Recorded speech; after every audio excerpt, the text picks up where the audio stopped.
பாதிக்கப்பட்ட மாணவி எப்படி புகார் அளித்தாரோ அதன் அடிப்படையில் எஃப்ஐஆர் பதிவு செய்யப்பட்டது. இதுவரை நடந்த விசாரணையில் ஞானசேகரன் மட்டும்தான் குற்றவாளி என்றும் சென்னை மாநகர காவல் ஆணையர் அருண் விளக்கம்.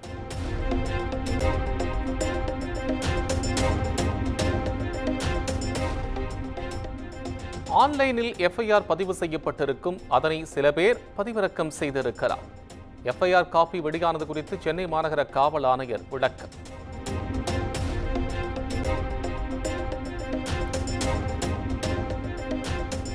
அண்ணா பல்கலைக்கழக மாணவி பாலியல் வன்கொடுமை வழக்கை காவல்துறை விசாரிப்பதற்கு தார்மீக தகுதி இல்லை.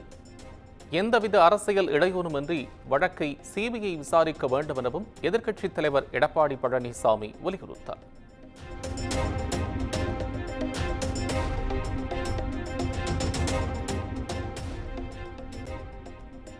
எஃப்ஐஆரில் ஞானசேகரனுடன் இன்னொரு நபருக்கும் தொடர்புள்ளது தெரிய வந்திருப்பதாக எடப்பாடி பழனிசாமி குற்றச்சாட்டு. யாரை காப்பாற்ற முயற்சிக்கிறது இந்த திமுக அரசு என்றும் எடப்பாடி பழனிசாமி கேள்வி.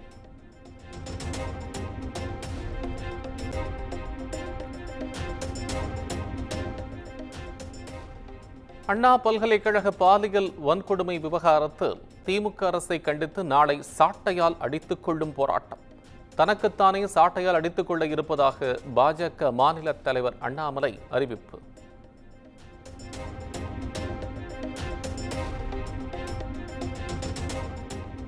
திமுக அரசை கண்டித்து ஒவ்வொரு பாஜகவினரின் வீட்டிலும் நாளை போராட்டம். பாஜக போராட்டம் இனி வேறு மாதிரியாக இருக்கும் என்றும் அண்ணாமலை பேட்டி.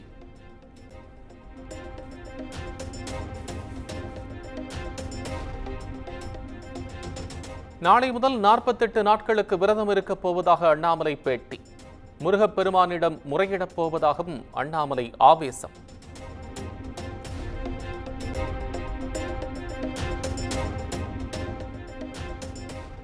மாணவி பாலியல் வன்கொடுமை விவகாரத்தில் காவல்துறையின் முதல் தகவல் அறிக்கைக்கு கண்டனம். எஃப்ஐஆர் காப்பியை பார்த்தால் ரத்தம் கொதிப்பதாக அண்ணாமலை காட்டம்.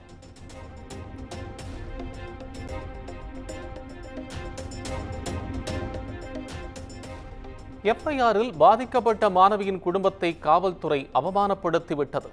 இதெல்லாம் ஒரு எஃப்ஐஆரா என அண்ணாமலை கொந்தளிப்பு.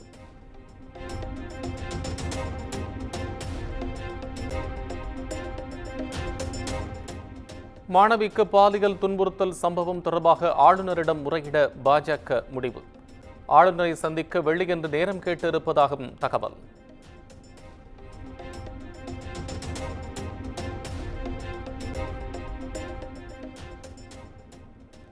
நாடாளுமன்ற தேர்தலில் தோல்வியடைந்ததற்கு பரிகாரம் தேட அண்ணாமலை விரதம் இருக்கிறார். சட்டத்தின் ஆட்சி நடக்கும் தமிழ்நாட்டில் 3 மணி நேரத்தில் குற்றவாளி கைது செய்யப்பட்டிருப்பதாகவும் அமைச்சர் சேகர் பாபு பேட்டி.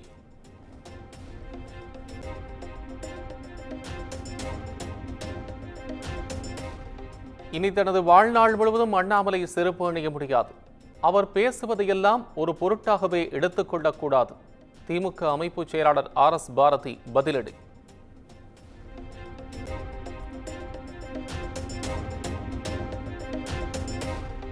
லண்டன் சென்றுவிட்டு வந்த பிறகு அண்ணாமலைக்கு என்ன ஆனது என்று தெரியவில்லை. காந்தியடிகள் கூட இப்படிப்பட்ட போராட்டங்களை அறிவித்ததில்லை என்றும் விசிக தலைவர் திருமாவளவன் விமர்சனம்.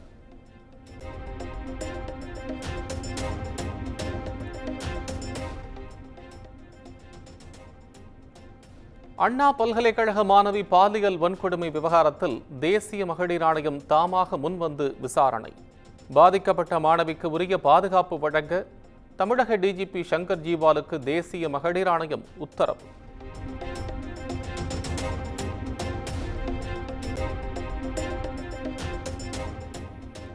மாணவியை வன்கொடுமை செய்தவர் மீது கடும் தண்டனை தரும் வகையில் சட்டப்பிரிவை சேர்க்க வேண்டும்.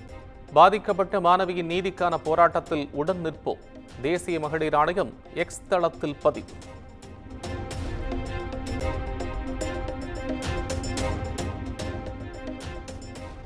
மாணவி பாலியல் வன்கொடுமை வழக்கில் முதலமைச்சர் மு.க. ஸ்டாலின் ஏன் மௌனம் காக்கிறார்? தமிழக பெண்கள் நினைத்தால் திராவிட மாடல் அரசு தூக்கி எறியப்படும் என்றும் பாஜக மூத்த தலைவர் தமிழிசை சவுந்தரராஜன் ஆவேசம்.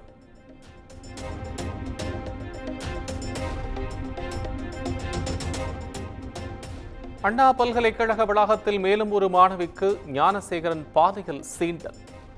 கடந்த 21ஆம் தேதி அத்துமீறியதாகவும் மிரட்டியதாகவும் பாதிக்கப்பட்ட மாணவியின் தோழி புகார்.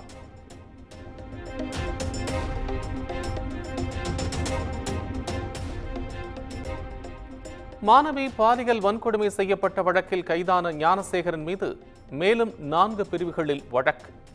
ஏற்கனவே 3 பிரிவுகளில் காவல்துறை வழக்கு பதிந்திருந்த நிலையில் காவல்துறை நடவடிக்கை.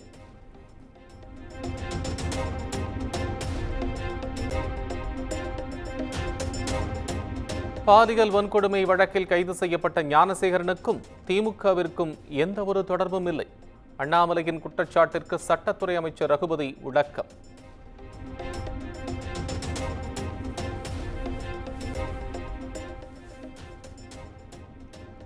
பாலியல் வன்கொடுமை எஃப்ஐஆரில் பதியப்பட்ட மாணவி குறித்த விவரங்கள் எதுவும் வெளியிடப்படவில்லை. அடிப்படை கடமையை திமுக தவறிவிட்டதாக கூறிய அண்ணாமலையின் குற்றச்சாட்டிற்கு அமைச்சர் ரகுபதி பதில்.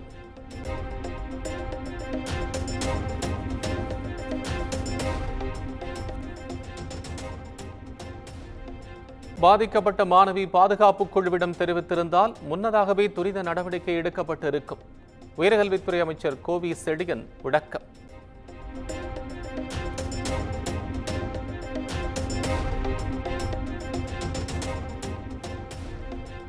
அண்ணா பல்கலையில் மாணவர்களுக்கான பாதுகாப்பு அம்சங்கள் குறித்து ஆய்வு செய்ய திட்டம். கிண்டி பொறியியல் கல்லூரி முதல்வர் ஈஸ்வரகுமார் தலைமையில் 5 பேர் கொண்ட குழு அமைப்பு.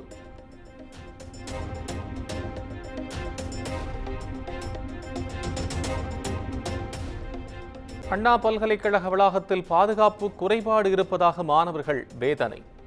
பல்கலைக்கழகத்தில் முக்கிய கட்டடங்கள் தவிர மற்ற இடங்களில் சிசிடிவிக்கள் வேலை செய்வதில்லை எனவும் குற்றச்சாட்டு.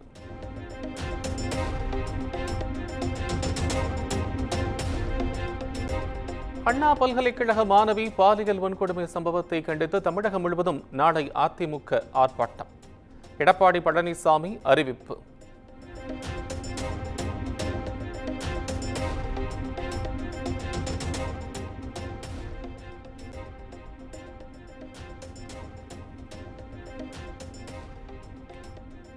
பாலியல் வன்கொடுமை வழக்கில் பாதிக்கப்பட்ட மாணவியின் பெயர் அடையாளத்துடன் முதல் தகவல் அறிக்கையை வெளியிட்டதற்கு கண்டனம். அப்படி முதல் தகவல் அறிக்கையை வெளியிட்ட அதிகாரிகளை பணியிடை நீக்கம் செய்ய வேண்டும் எனவும் பாமக தலைவர் அன்புமணி வலியுறுத்தல்.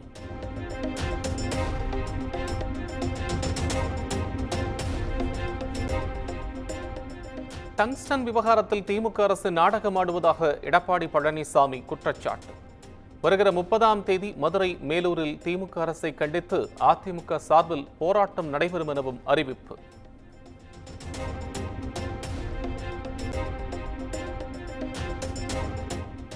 உலக புகழ்பெற்ற அலங்காநல்லூர் ஜல்லிக்கட்டு போட்டிக்கான அழைப்பிதழ் வெளியானது.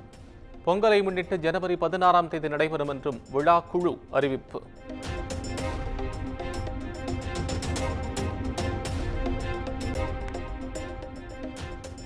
புதுக்கோட்டை மாவட்டம் பொன்னமராவதியில் செல்வமகள் சேமிப்பு திட்டத்தில் 40 லட்சம் முறைகேடு என புகார்.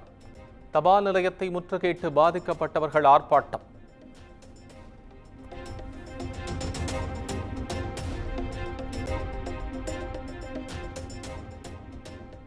ராஜபாளையத்தில் பெண் காவலருக்கு பாலியல் தொல்லையளித்த உதவி காவல் ஆய்வாளர் மோகன்ராஜ் பணியிடை நீக்கம். விசாரணையில் அவர் மீதான புகார் உறுதி செய்யப்பட்டதால் பணியிடை நீக்கம் செய்த எஸ்பி கண்ணன் உத்தரவு.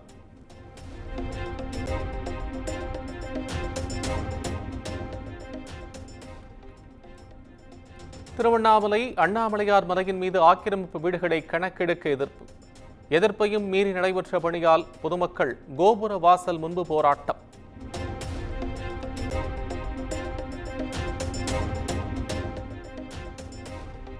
புதுக்கோட்டை மாவட்டம் கரம்பக்குடி அருகே பள்ளத்தில் தேங்கிய நீரில் மூழ்கி 2 சிறுவர்கள் உயிரிழப்பு. சிறுவர்களின் உடல்களை பெற்றோர் அடக்கம் செய்ய முற்பட்ட போது உடற்கூறு ஆய்வுக்காக கொண்டு சென்ற காவல்துறையினர்.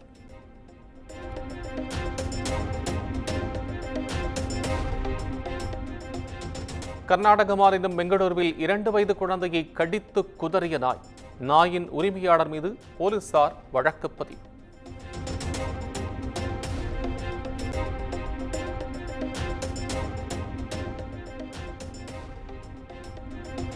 இந்திய ஆஸ்திரேலிய அணிகளுக்கு இடையேயான 4வது டெஸ்ட் கிரிக்கெட் போட்டி. முதல் நாள் ஆட்ட நேர முடிவில் ஆஸ்திரேலிய அணி 6 விக்கெட்டுகள் இழப்புக்கு 311 ரன்கள் எடுத்தது.